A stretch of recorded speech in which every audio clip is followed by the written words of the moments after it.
Assalamualaikum warahmatullahi wabarakatuh. Perkenalkan kami dari kelompok satu kelas C mata kuliah Manajemen Proyek Sistem Informasi yang diampu oleh Burut. Kami ingin mempresentasikan rencana proyek kami untuk produk kami yaitu Sierra UPNVJ atau Sistem Informasi Patribera UPNVJ. Sebelumnya izinkan kami memperkenalkan kelompok kami terlebih dahulu. Mungkin boleh next slide. Nama saya Kaila Lisharania. Mungkin boleh dilanjut ke teman-teman yang lain. Perkenalkan, nama saya Muhammad Febrian Masyudi. Saya Maman Koljiaksa Munadi. Saya Zahir Fakri Ahmad. Dan saya Antoni Evan.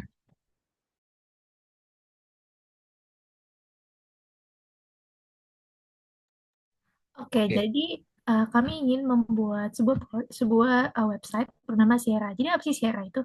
Sierra merupakan informasi berbasis website yang membantu mahasiswa baru di UPN Veteran Jakarta untuk mengelola aktivitas mereka selama Patribera atau PKKMB tingkat universitas UPNVJ. Dengan Sierra, user bisa terhubung dengan teman dari berbagai fakultas, melihat dan mengumpulkan tugas dari Patribera dan mencari mentor dan kelompok Patribera.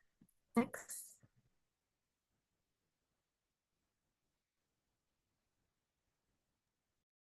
oke, di sini latar belakang dan masalah yang kita ambil.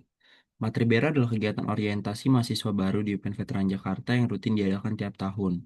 Nah, masalah utama yang dihadapinya itu belum adanya sistem informasi terpusat, informasi sering tidak merata dan tidak akurat, distribusi informasi bergantung pada banyak platform pihak ketiga kayak Google Drive, Form, Line, dan juga Instagram. Lalu ada panitia dan mentor kesulitan dalam koordinasi karena beban menyampaikan informasi ke berbagai tempat tersebut. Selanjutnya, tujuan dan manfaat. Tujuan dan manfaat kita mengangkat dari Sierra ini adalah memusatkan informasi dan aktivitas Patribera dalam satu platform, mengurangi ketergantungan pada platform pihak ketiga, memudahkan akses informasi, jadwal, dan tugas bagi mahasiswa baru, serta menjamin penyampaian informasi yang lebih cepat, akurat, dan juga merata. Oke, sekarang masuk ke deskripsi sistem dan juga stakeholder. Sierra atau Sistem Informasi Patribera adalah platform website berbasis Learning Management System atau LMS yang dirancang khusus untuk mahasiswa baru UPN Veteran Jakarta selama mengikuti masa orientasi. Fitur utama dalam Sierra itu ada pengenalan tugas ospek, akses jadwal kegiatan, koneksi dengan mentor dan sesama mahasiswa baru, serta penyampaian informasi penting seputar kampus. Di sini terdapat stakeholder utama. Yang pertama itu ada mahasiswa baru, lalu ada panitia Patribera, dan juga tim manajemen UPN Veteran Jakarta. Nah, di dalam proyek Sierra ini tentu penting juga untuk kami mengetahui atau kita mengetahui bagaimana sih kelayakan daripada proyek ini. Oleh karena itu, kami menggunakan metode studi kelayakan yang bernama TELOS, di mana dalam menganalisis kelayakan proyek ini, TELOS itu merupakan singkatan dari teknis, hukum, ekonomi, legal, operasional, dan sosial, di mana keenam aspek ini merupakan aspek dalam pengujian kelayakan. Namun fokus utama dalam studi kali ini itu diarahkan ke aspek teknis dan juga operasional sebagaimana itulah fungsi fungsional utama dari Sierra. Karena kedua aspek ini memiliki pengaruh langsung terhadap pengembangan dan penggunaan sistem oleh mahasiswa baru UPN Veteran Jakarta. Dengan penilaian yang kami lakukan dengan menggunakan rumus feasibility average atau rata-rata kelayakan dengan membagi antara total questionnaire score dan number of questionnaire atau jumlah isi daripada questionnaire sendiri. Dan berikut kriteria dari penilaian kelayakan teknis dan operasional dengan menggunakan metode TELOS. Pada tabel berikut kita bisa melihat kalau misalkan dari 0 sampai 0,1 itu kategorinya adalah tidak layak. Kemudian 1,1 sampai 2,0 itu kurang layak. Dan kemudian selanjutnya adalah lumayan layak dan selanjutnya adalah layak dan yang paling tinggi kategorinya adalah very visible atau layak dengan skala 4,1 sampai 5,0. Mungkin boleh di next. Nah, untuk selanjutnya, selain menganalisis kelayakan dari segi operasional dan teknisnya, kita juga harus menganalisa bagaimana nih kira-kira cost benefit analysis atau dari segi biayanya. Nah, metode ini kami menggunakan metode CBA ini, cost benefit analysis ini adalah metode yang membandingkan antara total manfaat dan total biaya proyek. Untuk kita menentukan nih kira-kira proyek ini bakal menghasilkan untung atau enggak. Nah, kategori dalam biaya proyek ini tuh dibagi menjadi empat. Yang pertama ada procurement cost atau biaya pengadaan, ya kebutuhan barang-barang yang kami perlukan dalam proyek ini. Kemudian startup cost, itu persiapan sistemnya sebelum digunakan. Ada project related cost, biaya-biaya yang terlibat dalam proyek dan juga ongoing dan maintenance cost, yaitu biaya operasional dan dukungan untuk operasional daripada sistem. Adapun rumus daripada cost benefit ini, itu adalah kami membagi antara total present benefit dan total present cost, atau jumlah benefit. Keuntungan dibagi dengan jumlah biaya yang dibutuhkan. Mungkin boleh di next. Oke, kemudian masuk ke dalam perhitungan ataupun pengujian kelayakan teknis dari proyek Sierra ini. Berdasarkan hasil survei terhadap 20 responden mahasiswa UPNPJ selaku end user-nya nanti yang pernah mengikuti kegiatan Patribera, kami lakukan penilaian nih terhadap fitur teknis dan kemudahan pengguna Sierra itu sendiri. Di mana secara hasil menunjukkan bahwa average feasibility atau nilai rata-rata kelayakan mencapai nilai 3,9, di mana nilai rata-rata 3,9 ini menunjukkan bahwa proyek ini berstatus feasible atau layak, yang artinya secara teknis proyek ini dapat dikembangkan atau diterima oleh end user. Mungkin boleh di next.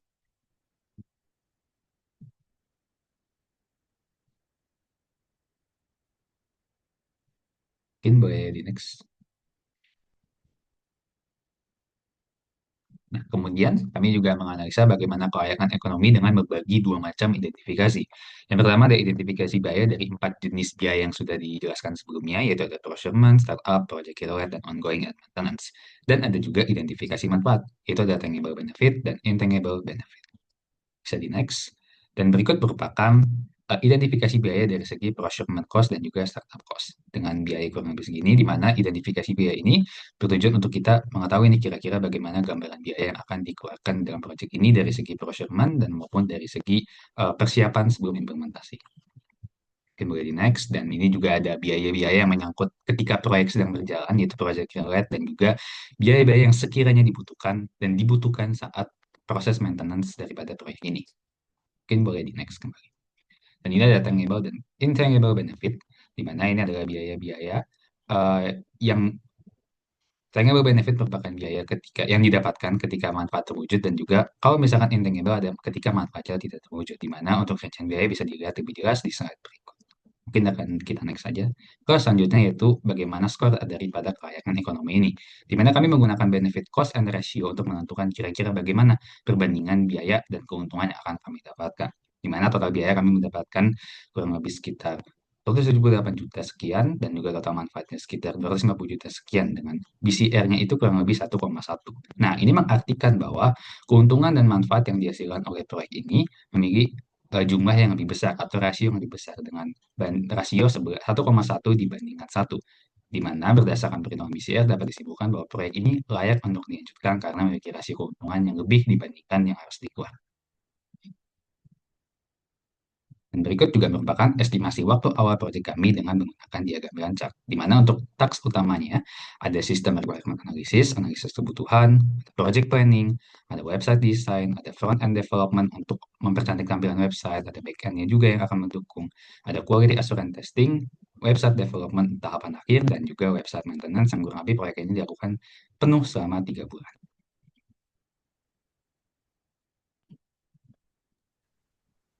Oke, selanjutnya untuk ruang lingkup proyek, di sini kami ada diagram untuk deliverables utama pada proyek kami.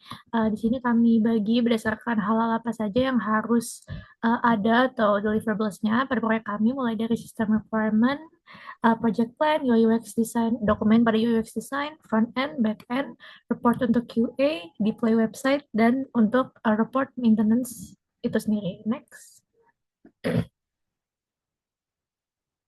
Lalu di sini ada batasan dan asumsi proyek. Untuk batasan proyek, kami membatasi bahwa lingkup Sierra ini hanya terbatas pada kegiatan Patribera Open VJ, dan Sierra ini hanya memiliki dua tipe user, yaitu client user, yaitu mahasiswa baru yang menggunakan Sierra, dan admin yang bisa dari pihak UPN Veteran Jakarta maupun panitia itu sendiri. Dan yang terakhir adalah Sierra hanya terbatas pada website, jadi dia nggak punya mobile app ataupun bentuk platform lainnya. Lalu untuk asumsi proyeknya adalah seluruh infrastruktur TI disediakan oleh tim manajemen UPN Veteran Jakarta. Tim pengembang memiliki keahlian yang sesuai untuk mengerjakan Sierra, dan end user dapat mengoperasikan website Sierra dengan baik. Next. Lalu selanjutnya kami juga membuat WBS atau Work Breakdown Structure. Di sini kami bagi berdasarkan fase-fase yang akan dijalani pada proyek ini, dimulai dari System Requirement Analysis, Project Planning, UI/UX Website Design, lalu dilanjutkan oleh Development di front end dan back end. Lalu jika untuk website yang sudah selesai dibangun akan dilakukan QA and testing, lalu website akan di-deploy dan akan dilakukan maintenance. Nah, pada tiap fase-fase ini juga terdapat beberapa kegiatan-kegiatan lain yang kami beri lebih dalam untuk dipenuhi. Next.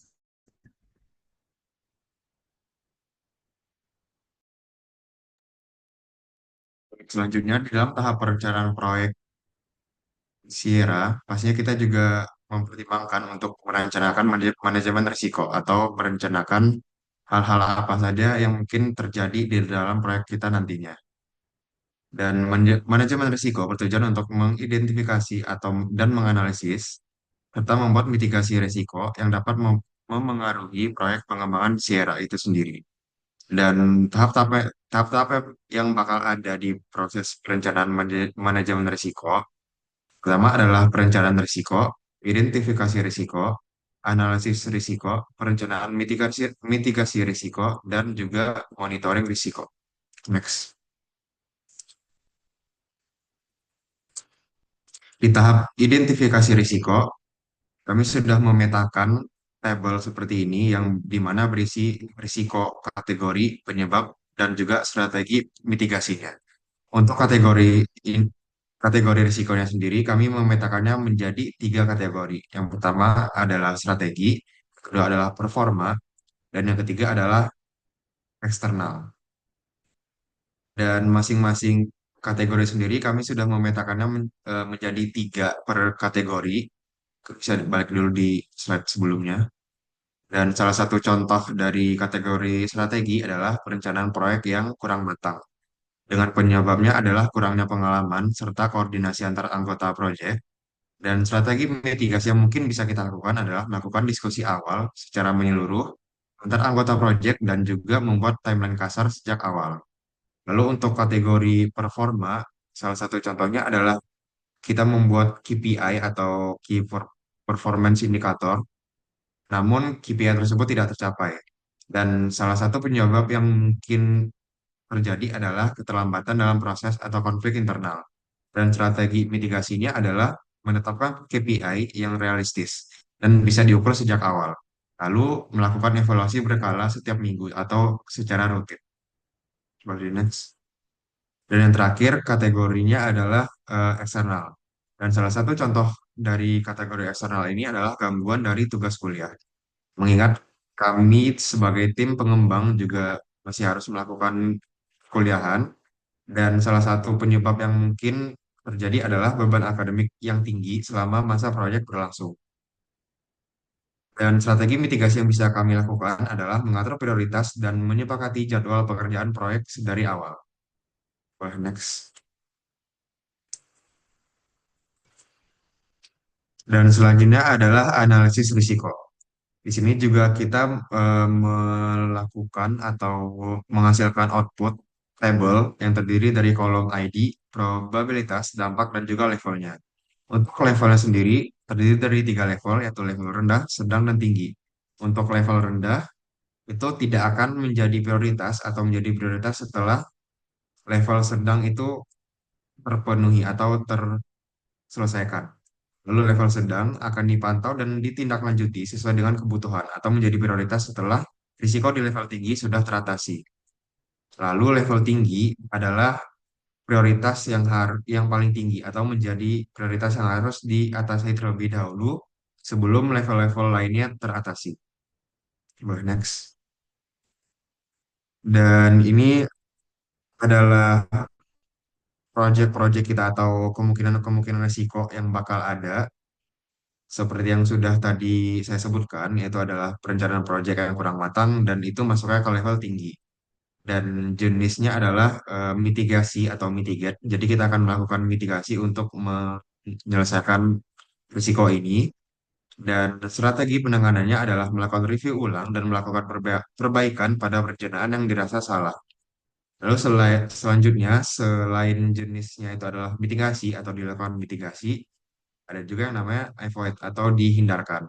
Jadi seperti KPI atau KPI itu tidak tercapai dengan level yang tinggi juga, lalu cara strategi penanganannya adalah melakukan revisi KPI sesuai dengan kesanggupan dan juga timeline project. Boleh next. Dan oh iya, ID ini juga berkaitan dengan penanggung jawab atau stakeholder atau PIC yang bertanggung jawab untuk melakukan atau memimpin penyelesaian risiko ini. Yang pertama adalah project manager, yang kedua itu adalah risk and communication manager, lalu ada system analyst dan scheduling coordinators. Bisa di next. Dan ini adalah detail dari masing-masing role yang ada pada project Sierra kali ini.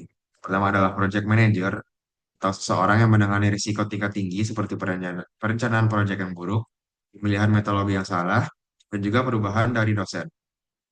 Lalu selanjutnya adalah sistem analis atau seseorang yang bertanggung jawab atas risiko teknis yang berkaitan dengan kinerja sistem dan pemenuhan KPI. Lalu ada risk and communication manager adalah seseorang yang bertanggung jawab atas risiko yang melibatkan komunikasi dan pemahaman dalam tim, baik yang berkaitan dengan internal ataupun dengan eksternal. Dan yang terakhir adalah scheduling coordinators atau seseorang bertanggung jawab atas risiko yang berhubungan dengan jadwal seperti keterlambatan dalam menyelesaikan WPS, pemenuhan jadwal proyek, dan juga pemenuhan KPI yang sudah disetting dari awal. Lalu ini adalah rencana sheet atau laporan yang akan kita lakukan nantinya dalam hal monitoring risiko. Yang pertama ada risikonya itu sendiri dan juga statusnya. Lalu ada update terbaru atau hal apa saja yang sudah kita lakukan terhadap risiko tersebut. Boleh di next. Dan kolom status akan diisi dengan status aktif jika risiko tersebut sedang dihadapi, namun belum dilakukan langkah-langkah mitigasi. Selanjutnya adalah status mitigasi. Itu terjadi ketika risiko sedang dihadapi dan sudah dilakukan langkah-langkah mitigasinya. Dan yang selanjutnya adalah status selesai jika risiko tersebut sudah diselesaikan atau sudah dilakukan proses-proses mitigasi. Dan yang terakhir adalah tidak aktif, yaitu terjadi ketika risiko tersebut belum atau tidak dihadapi. Dan kolom update terbaru adalah akan diisi dengan langkah mitigasi apa yang sudah dilakukan untuk mengatasi risiko dan laporan perkembangan dari hasil mitigasi yang sudah dilakukan.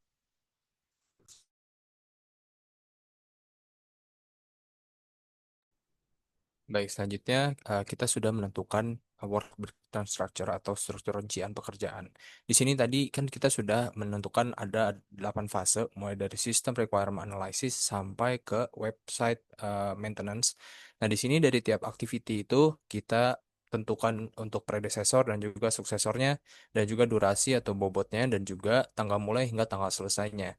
Mungkin bisa dilihat sampai ke fase ke-8. Oke. Nah, di sini kita lihat bahwa kita sudah menentukan hingga activity 8.3 yang dimana em, pekerjaan itu akan selesai di tanggal 28 Juni. Nah, di sini kita juga membuat diagram activity on arrow yang bisa diakses pada link berikut.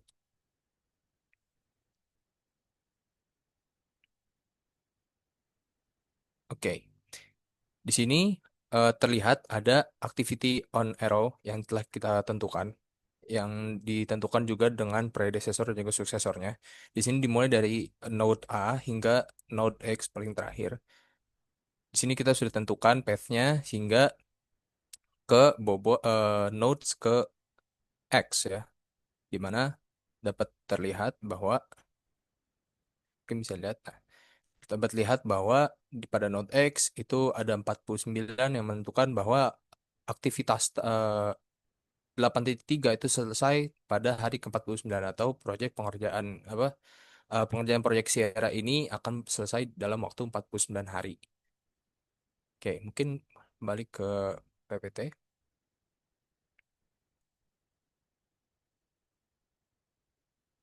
Nah, setelah kita menentukan predesesor, suksesor, dan juga durasi, kita bisa membuat activity on arrow diagram dan kita akan menentukan critical path method. Nah, di sini kita sudah tentukan critical path-nya dari Project Sierra, di mana ini ada dari activity 1.1, 1.3 hingga ke 8.3, di mana critical path ini menentukan alur aktivitas apa saja yang ketika di delay atau terjadi pengunduran hari dalam pengerjaannya itu akan berpengaruh besar terhadap penyelesaian proyek. Jadi critical path ini kita tentukan agar aktivitas itu pengerjaannya itu tersusun dan juga sesuai dengan perencanaan, yaitu 49 hari.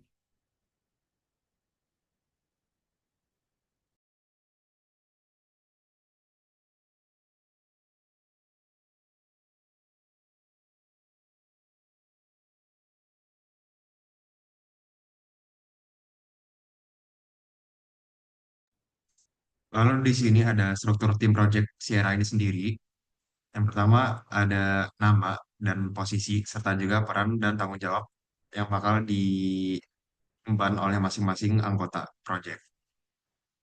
Pertama adalah Kayla Alisyarania sebagai project manager yang bertanggung jawab sebagai untuk pengoordinasian proyek secara keseluruhan, menentukan tujuan, sasaran, dan juga mengelola proses proyek. Terus selanjutnya adalah saya sendiri, Muhammad Gozi Aksamnadi, sebagai Risk and Communication Manager dengan peran dan tanggung jawab untuk mengelola identifikasi risiko, analisis, dan juga strategi mitigasi, serta juga mengkoordinasikan komunikasi antar tim dan dengan stakeholder, baik dengan internal ataupun dengan eksternal. Lalu selanjutnya adalah Caleb Anthony Evans sebagai sistem analis yang berperan atau bertanggung jawab atas studi kelayakan seperti analisis teknis, operasional, ekonomi, dan jadwal. Lalu adalah lalu Muhammad Febrian Masyuri sebagai scheduling koordinator yang bertanggung jawab untuk membuat dan memelihara jadwal proyek, termasuk estimasi durasi aktivitas, ketergantungan aktivitas, dan juga analisis jalur kritis. Dan di sini Zahir Fakri Ahmad juga sebagai scheduling koordinator yang juga berperan sama seperti Muhammad Febrian Masyudi. Dan di sini adalah alur komunikasi internal dan juga eksternal yang akan kita lakukan di dalam merencanakan proyek ini. Yang pertama adalah salah satu eh, boleh di kembali lagi. Salah satu contoh komunikasinya adalah update project secara umum, yang di mana alat yang digunakan atau tools yang digunakan adalah WhatsApp group ataupun media Zoom. Dan frekuensinya ini akan dilakukan harian atau sesuai dengan kebutuhan. Lalu person in charge-nya adalah semua member project. Jadi semua member wajib untuk melakukan lead project di dalam WhatsApp group ataupun dengan Zoom. Lalu selanjutnya adalah weekly meeting yang dilakukan di Zoom juga, dan juga frekuensinya adalah mingguan atau sesuai dengan kebutuhan. Lalu PIC-nya adalah Project Manager atau Risk and Communication Manager. Selanjutnya adalah update laporan atau checklist progress tugas dengan menggunakan alat Google Sheets dan frekuensinya ini adalah mingguan. Dan juga semua member project wajib untuk melakukan update laporan ini di dalam Google Sheets. Lalu selanjutnya adalah komunikasi dan update progress dengan eksternal. Boleh di next saja. Dan alat yang digunakan adalah personal chat atau Zoom, dan frekuensinya adalah mingguan atau dengan sesuai kebutuhan juga, dan PIC-nya adalah Risk and Communication Manager. Lalu selanjutnya adalah penjadwalan project, kontrol jadwal dan project member, laporan kelayakan progres, dan juga koordinasi final. Dan alat-alat yang digunakan adalah WhatsApp Group, Google Sheets, dan Zoom. Lalu frekuensinya juga mingguan atau dengan sesuai dengan kebutuhan. Dan juga semua member juga berperan di dalam proses komunikasi ini. Boleh di next.